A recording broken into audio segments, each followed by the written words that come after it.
Le lion ne revient jamais après ce déclic. On dit souvent que le lion est fier, que son ego est trop grand, qu'il dramatise, qu'il aime être au centre.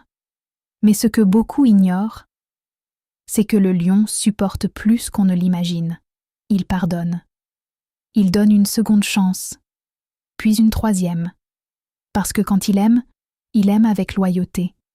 Le lion ne quitte pas au premier conflit. Il ne part pas au premier doute.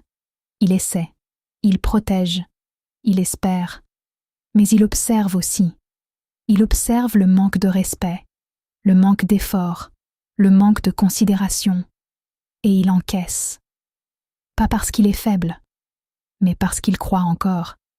Puis un jour, quelque chose change.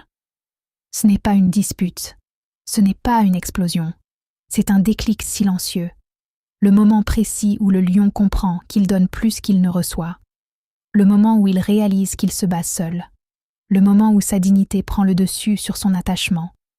Et quand ce déclic arrive, le lion ne fait pas de scène.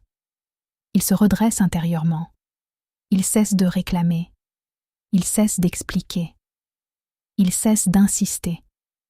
Et surtout, il ne revient pas. Parce qu'à partir de ce moment-là, ce n'est plus une question d'amour. C'est une question de respect. Le lion peut pardonner une erreur, mais pas un manque de valeur répété. Il peut comprendre une faiblesse, mais pas une absence d'effort. Quand il part après ce déclic, c'est qu'il a déjà tout tenté, et son silence devient définitif. Ce n'est pas de l'orgueil, c'est une renaissance. Il ne quitte pas pour blesser, il quitte pour se reconstruire. Et quand le lion choisit sa dignité, il ne regarde plus en arrière.